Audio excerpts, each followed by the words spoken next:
Okay, guys, big announcement for the presidential race. Mike Pence is out. Now, so far, a lot of dominoes have already fallen. I'm going to read off some of my notes here, so excuse me if I'm looking off to the left, but we had a bunch of different candidates in this race. A lot of them never even made it into like the mainstream light.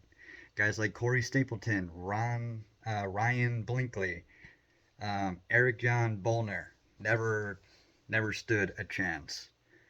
Unfortunately, the race was also kind of rigged against Larry Elder, who was polling at around 1%, and he should have made the first debate, but he got screwed over by the Republicans, who see him as too much a Trump supporter. Now, he dropped out, and he endorsed Donald Trump, giving Donald Trump a little bit of a boost there, just a little bit, not too much of one. Then we also had Will Hurd and Francis Suarez also drop out of the race. Those guys weren't really uh, pulling very high. I'm not even sure if I think they made it at 1% at some point or another. Now we have Mike Pence drop out, who never stood a chance in hell in the first place, but he is out of the race. Now that leaves, let's see here, one, two, three, four, five, six, seven, 8 candidates who are actually worth anything. Obviously, Donald Trump is really the only one who actually matters. But let's just go through them anyways. We have H. Hutchinson. He has not polled at 1% since July 22nd, and he is currently at only 0.7%. He is not doing very well. I expect him or Burgum to drop out next. Burgum was last polled at 1% on October 9th, and he's currently also at 0.7%. So again, those guys are not going to do very well. They might not even make the debate stage. Then we have Tim Scott, who is the most evangelical of all the candidates. He's the one I think he was kind of in the race to knock out Mike Pence because he was going for this whole religious thing. From what I understand is Tim Scott wasn't really known for running on a Christian platform, but Mike Pence was known for that. Now, Sticks, Hex, and Hammer believed that someone in the race was a Confederate, meaning specifically that someone in the race was running to help Donald Trump. Someone in the background who was like working the crowd to knock out other candidates and to help make Trump look good. Now, Sticks did not say that the Confederate has fallen out of the race, and I actually kind of believe this Confederate idea, and I don't think it was any of the guys that have currently dropped out. Personally, I think it's Tim Scott who was there to knock out Mike Pence. So whether or not Tim Scott is going to stay in the race, I'm not sure. Now, I don't agree with everything Sticks says, but he said that Tim Scott is probably one of the next people to drop out, and if his goal was just to knock out Mike Pence, yeah, that works just fine. Now, I would not believe for a second that Chris Christie is the Confederate, if there is a Confederate. But let's go back to Tim Scott for a second. Tim Scott, currently in the aggregate, is polling at 2%. His max was at 3.9 on June 19th.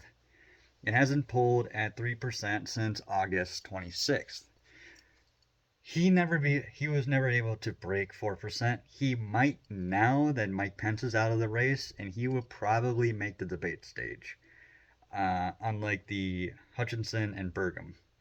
So I expect him to finally break through the 4% barrier, but since he hasn't even pulled at 3%, that's about half and half.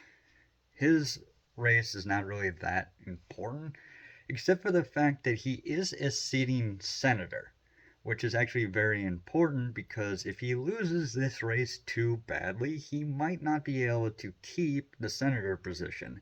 He might switch to a governor race or something in the future, or he might be a candidate for president later on.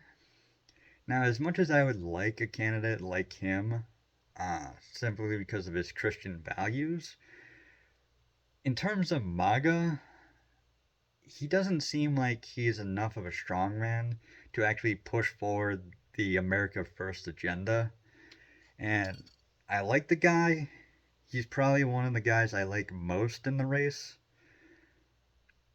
But again, he's just too quiet and he likes taking a back seat and being the mediator, excuse me, in the presidential debates, which is not a good place to be when everyone wants strength and unity.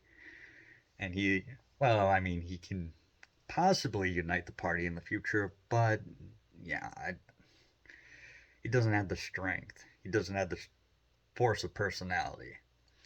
So that's him. Then we got Chris Christie, obviously, whose max was at 4.0% at August 27th, who's currently at 3.1%. Now, with Mike Pence out of the race, who was against his boss, Donald Trump, Chris Christie is probably going to get a boost in the polls now. Let's see here, Mike Pence was at above 4%. I think he was at 4.6. I would have to check really quick, but it's not that important. So it is very possible that Chris Christie will finally break above 4.0%. He will probably make the debate stage 2, in which case he will just constantly attack Donald Trump and Vivek Ramaswamy. He is not well liked. He is absolutely hated. No one likes him. He lost his governor race, or when he finished his second term, he couldn't run again anyways, but he was polling at like 60% disapproval to like 70% disapproval. And he overall is like at 65% disapproval with the American people. People really do not like Chris Christie. He is not that great of a candidate. And I'm going to shut that since that's going to get kind of loud. So, yeah, he's definitely not going to last much longer as a viable candidate, but I fully expect him to actually stay in the race all the way through the Republican primaries. I don't think he's going to drop out at all until all 50 states go through. Now, due to the way the system works, he won't be able to run as an independent, but I fully expect him to continuously attack Trump to the very bitter end, which is one reason why I don't think he's the Confederate. If there is a Confederate, I don't know. But yeah, he is probably going to get a boost from Mike Pence dropping out, since a lot of people who don't like Donald Trump are going to try to find an alternative. But then we get to, not yet. We get to Vivek Ramaswamy, currently polling at 5.8%. His max was an impressive 11.6% on August 23rd, but he hasn't polled at least 8% since September 18th. Now, Vivek, I really like. Guys like DC Drano online, I mentioned this before, I don't really agree with a lot of what DC Drano says. Not that he gives a crap what I have to say, but Vivek Ramaswamy is saying everything right. He is a lot like me in a way that he voted Libertarian. I never personally voted Libertarian because I wasn't the kind of person who would use a vote on a candidate that I knew was going to lose simply for the symbolic gesture, because I'm not that important. No one's going to care that I voted Libertarian. Like, who am I going to virtue signal to? Which is one thing I kind of don't like about Vivek, is that he virtue signaled by voting Libertarian. But on the other hand, he didn't want to give a vote to the Republican or the Democrat, and he basically just said, nah, I'm good, man. I'm good. So, nah, I can't blame somebody who went out of their way to vote for a third party, even if they knew the third party had no chance at winning whatsoever. I believe this was for a Senate race. actually remember a representative race, and it was with that one grifter who always comes out whenever a black guy gets shot. Anyways, it's not that important. Vivek, I really like him. I want him to be the VP pick simply because he is such a fighter, because he is so strong on the topics, yeah, on the actual policy positions, and that he would definitely go after the intelligence agencies, which have screwed Trump over and over again. I think he would be very, very good at this actual job. So, yeah, I hope he goes a long way. I hope he sticks around for a long time. I don't know if he's going to drop. I don't know if he's going to go all the way through the race. But he's going to want, if he wants an actual cabinet position, he's probably going to hold out for the entire race. But after he loses the first few states, he's probably going to have a private conversation with Trump. And if he's got a good enough numbers, he's going to be like, hey, Trump, I got X amount of percent in the polls. People obviously like me. I took some of those from you. I'm willing to give you those votes if you give me some kind of position.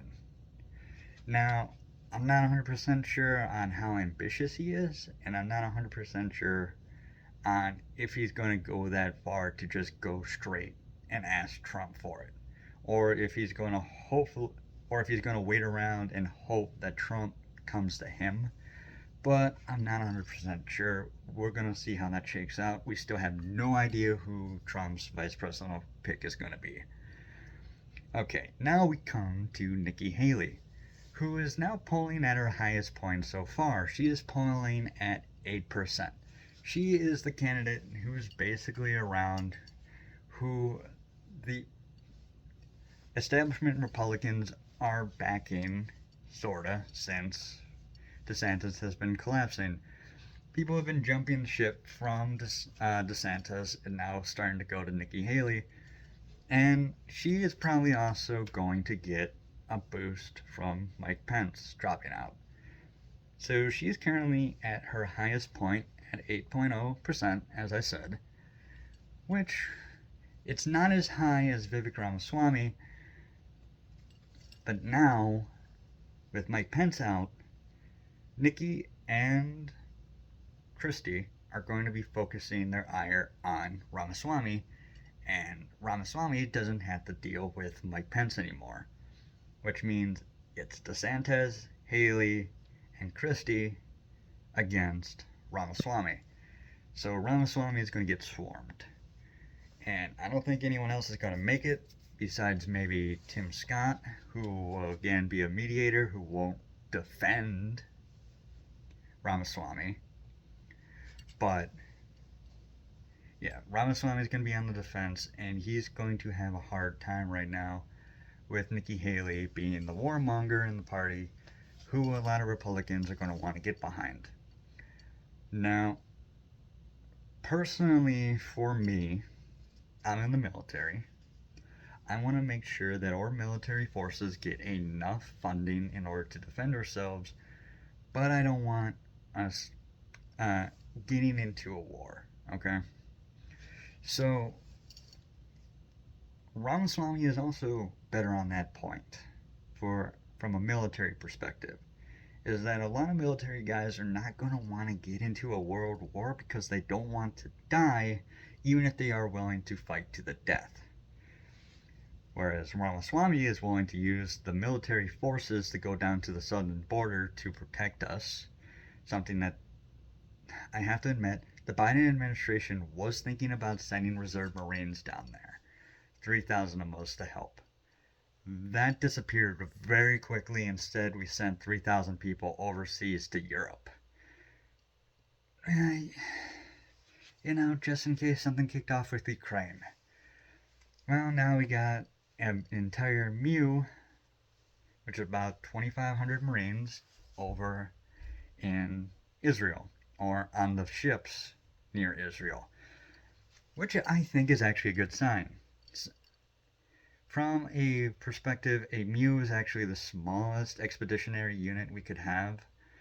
We have a expeditionary brigade, a MEB, and an expeditionary force, a MEF. That's Marine Expeditionary Force. Biden sent the smallest possible group of Marines to the Middle East as possible, which I think is a good sign. That means they're not expecting to do an invasion or anything like that. So, yeah, I think Nikki Haley is going way overboard with her warmongering ways. She is not going to get above Vivek's high point, and she is definitely never going to reach Ron DeSantis' high point. Speaking of which, we're going to get into Ron DeSantis now. He has been completely collapsing since he's betrayed Donald Trump. He was endorsed by Donald Trump. He was doing campaign ads for Donald Trump. I mean, we all saw that ad with him talking to his daughter where he was like, "Make America great again." Ron DeSantis has been collapsing from his high point. His high point was over a third of the electorate. It was at about 34.6, maybe a little bit higher than that. The actual 530, oh wait, what is it? I can't think of the website right now, but 355 is the website, I believe. That is as far back as it goes, and that's the highest he has been. Now, he hasn't polled at 30% or above since March 26th. He hasn't polled 20% since July 17th. He came in way too late. He made so many mistakes. He is absolutely collapsed, and he is never going to recover. It's impossible. He's just trying to focus on the first states. The first two states, I think, are Iowa and New Hampshire, and he wants to win at least one of them. Because once you win one of them, then a lot of these states that come after will be like, oh, he's a viable candidate, and they will support him in order to get. And then he might win a few states here or there. I highly doubt he's going to win any of them. I just don't see it possible. He's just collapsed completely and just deflated like a souffle. He is currently at 14.1%. He is almost at the point where he can't even make 15%. Now, I think he made 15% some point in October. And he is probably also going to get a boost from Mike Pence dropping out. But again, Mike Pence was under 5%. Even if you give him all of Mike Pence's vote tally, he would also have to take Hutchinson's and Burgum's to even get back to 20%. He is so far screwed. He's done. He is done. So, as for Donald Trump himself, he hasn't polled under 50% since April 2nd. He's currently at 56.9. He got endorsed by Larry Elder. Mike Pence hasn't endorsed anybody because he doesn't want to turn against Donald Trump again. Donald Trump has called for Mike Pence to actually endorse him, which Mike Pence is probably afraid of doing because if he endorses Trump, that opens him up to litigation from the deep state, who is currently going after Donald Trump. And if they bring Mike Pence under criminal charges, it would be harder for them to bring him under criminal charges, but if they do, they'll try to get him to testify against Donald Trump. Don't see it happening. I don't think it's possible. This is basically locked up for Donald Trump. We've known this for a long time. Donald Trump hasn't gotten over 2/3 of the votes. He's gotten 58.4, which was between October 12th and October 16th. But as more candidates drop out, writing's on the wall, guys. So, yeah. So the only person I can really think as the Confederate in conclusion is Tim Scott, whereas Vivek Ramaswamy is specifically there for the pro-Trump side of things. Tim Scott and Ramaswamy are on the short list for actual cabinet positions. I don't see Nikki Haley getting on that list.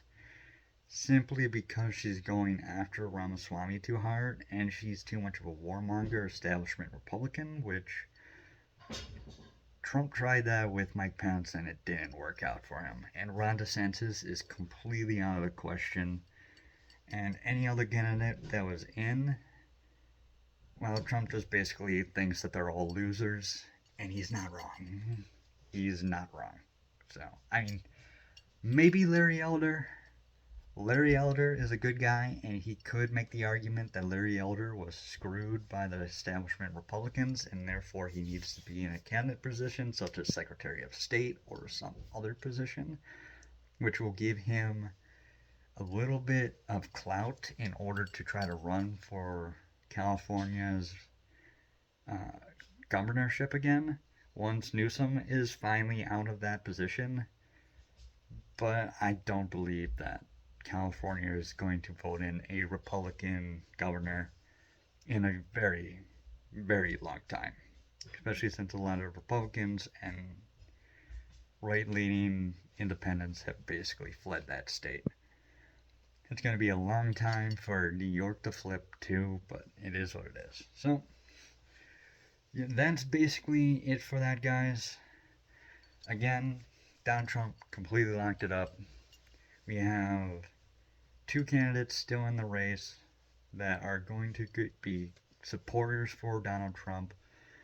Tim Scott actually giving a cabinet position, I'm not 100% sure on, because that would mean we would have to give up his Senate seat. But I believe he is in a state, I really should have looked this up, what state he's a senator in. I'm pretty sure his senator seat is locked up for Republicans anyways. So, anyways, just a little update, guys. That's my analysis. And yeah, oops, dropped it. Oh well. Anyways, talk to you later, guys. Bye.